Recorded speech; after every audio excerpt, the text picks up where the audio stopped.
안녕하세요. 오늘은 제프 베조스의 인생 이야기, 인생 철학을 함께 알아보도록 하겠습니다. 모두 안녕히 주무세요.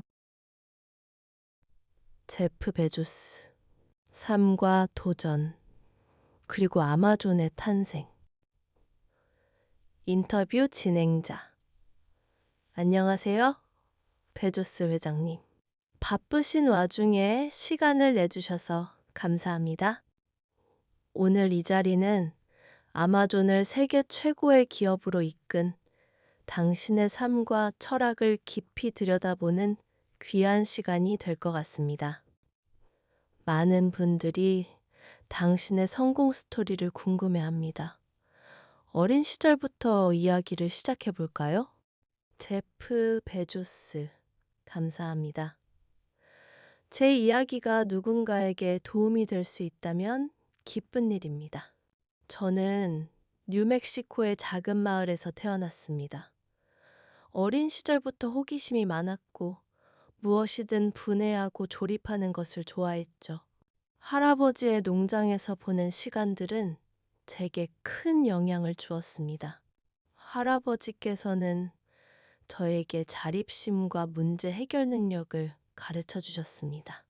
전기 울타리를 고치고 트랙터를 수리하는 일들은 제게 과학과 공학에 대한 흥미를 심어주었고, 이는 훗날 아마존을 만드는 데 필요한 실용적인 문제 해결 능력에 기반이 되었습니다. 인터뷰 진행자. 프린스턴 대학교에서 컴퓨터 과학을 전공하셨고, 졸업 후에는 월스트리트에 촉망받는 인재가 되었습니다. 당시 안정적이고 보장된 삶을 뒤로하고 아마존을 창업하기로 결심한 계기는 무엇이었나요? 제프 베조스, 1994년. 저는 인터넷의 성장률에 대한 충격적인 통계를 접했습니다. 인터넷 사용자가 매년 2300%씩 증가하고 있다는 사실을 알게 되었죠. 저는 이 엄청난 성장의 파도에 올라타야 한다고 직감했습니다. 당시 제가 다니던 회사 D쇼의 사장님께 이 아이디어를 말씀드렸을 때 그는 자네는 지금 좋은 직장을 가지고 있네. 이 안정적인 삶을 버리고 모험을 택할 만큼 그 아이디어가 정말 가치가 있는가? 라고 물으셨습니다. 저는 이 질문에 깊이 생각했고 후에 최소화 프레임워크 Regret Minimization Framework을 떠올렸습니다. 인터뷰 진행자, 후에 최소화 프레임워크요? 흥미롭네요. 제프 베조스. 네, 그렇습니다. 80세의 나이가 되어 제 인생을 되돌아봤을 때 과연 무엇을 가장 후회할까를 상상해 보았습니다. 안정적인 직장을 그만두고 실패하더라도 새로운 것에 도전하지 않은 것을 후회할까요?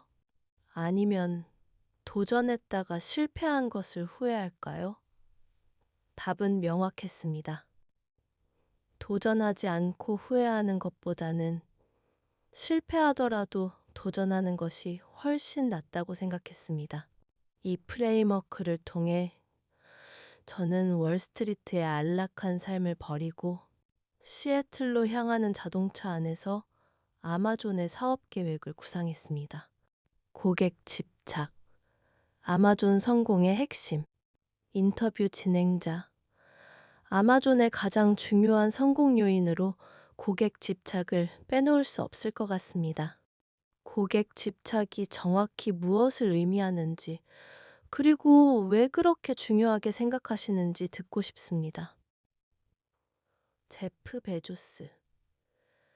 아마존은 첫날부터 고객 집착 커스터머 obsession이라는 원칙을 가장 중요하게 여겼습니다.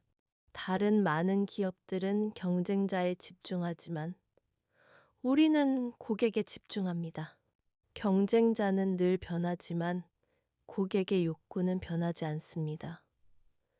고객은 더 낮은 가격, 더 빠른 배송, 더 다양한 상품을 원합니다. 이 세 가지는 10년 전에도, 지금도, 그리고 10년 후에도 변하지 않을 진리입니다. 저희는 모든 의사결정의 중심에 고객을 두었습니다. 예를 들어 아마존 프라임 서비스를 만들 때도 그랬습니다. 당시 많은 사람들이 연회비를 내고 배송비를 무료로 해준다는 아이디어에 회의적이었습니다. 하지만 저희는 고객들이 더 빠르고 예측 가능한 배송을 원한다는 것을 알고 있었고, 이 서비스가 고객에게 엄청난 가치를 제공할 것이라 믿었습니다. 결과는 모두가 알다시피 성공적이었습니다. 고객에게 집착하면 장기적으로 성공할 수밖에 없습니다. 고객을 위한 가치를 창출하면 결국 회사의 가치도 올라가기 때문입니다. 아마존의 리더십 원칙과 혁신. 인터뷰 진행자. 아마존의 독특한 조직 문화와 14가지 리더십 원칙에 대해서도 궁금합니다. 이 원칙들은 아마존의 성장 동력이 되었다고 알려져 있습니다. 제프 베조스. 네, 14가지 리더십 원칙은 아마존의 모든 직원이 공유하는 가치이자 의사결정의 기준입니다. 이 원칙들은 단순히 좋은 말을 나열한 것이 아니라 실제 비즈니스 상황에서 적용되는 실용적인 지침입니다. 예를 들어, 오너십 주인의식 원칙은 모든 직원이 장기적인 관점에서 회사의 주인처럼 행동하도록 독려합니다. Think big, 크게 생각하라 원칙은 작은 목표에 안주하지 않고 혁신적인 아이디어를 추구하도록 만듭니다. 가장 중요한 원칙 중 하나는 invent and simplify, 발명하고 단순화하라입니다. 혁신은 단순히 새로운 것을 만드는 것이 아니라 고객의 문제를 해결하는 과정입니다. 저희는 실패를 두려워하지 않고 끊임없이 새로운 시도를 합니다. 아마존 웹 서비스 AWS도 원래는 아마존 내부의 IT 인프라를 효율적으로 운영하기 위해 개발한 것이었습니다. 우리는 이것이 다른 기업들에게도 유용할 것이라 판단했고, 결국 거대한 클라우드 컴퓨팅 시장을 개척하게 되었습니다. 혁신은 작은 아이디어에서 시작해 수많은 실패와 시행착오를 거쳐 탄생하는 것입니다. 인터뷰 진행자. 많은 분들이 궁금해하는 질문입니다. 아마존의 성공이 운이었는지 아니면 철저한 계획의 결과였는지에 대해 어떻게 생각하십니까? 제프 베조스. 운과 계획 모두 중요합니다. 하지만 진정한 성공은 준비된 사람에게 찾아오는 운이라고 생각합니다.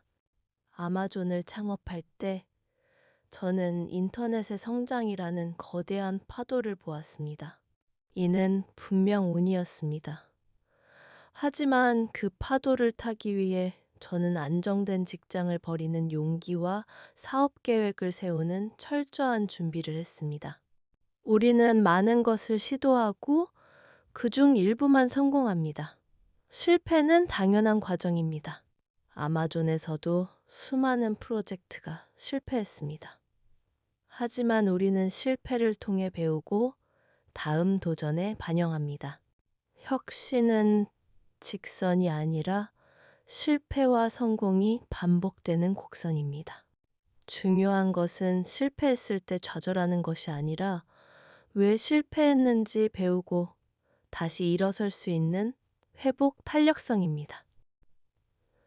제프 베조스의 미래와 도전. 인터뷰 진행자. 아마존을 떠나 새로운 도전인 블루 오리진과 우주 탐사에 집중하고 계십니다. 왜 우주입니까? 제프 베조스. 저는 어릴 적부터 과학과 우주에 대한 꿈을 키웠습니다. 우주 탐사는 단순히 재미를 위한 것이 아니라 인류의 미래를 위한 투자입니다.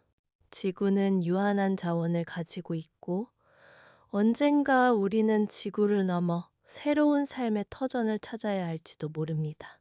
블루 오리진의 목표는 우주를 인류의 미래를 위한 인프라로 만드는 것입니다. 마치 아마존이 전자상거래의 인프라를 만든 것처럼 말이죠.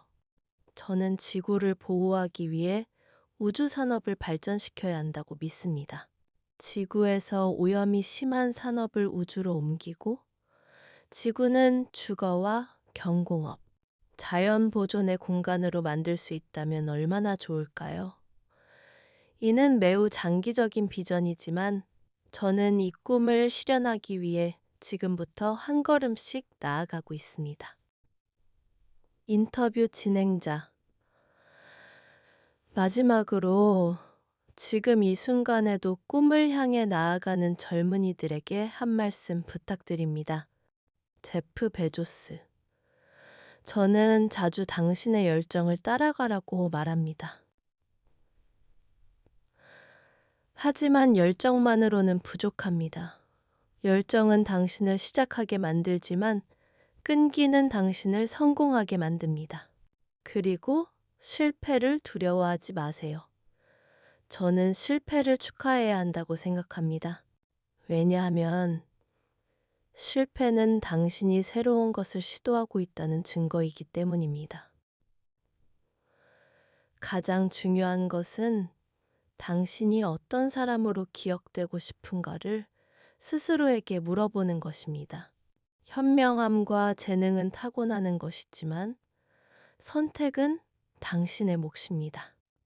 저는 제가 선택을 통해 만들어진 사람으로 기억되기를 바랍니다. 후회 없는 삶을 살기 위해 매 순간 용기 있는 선택을 하시기 바랍니다. 인터뷰 진행자.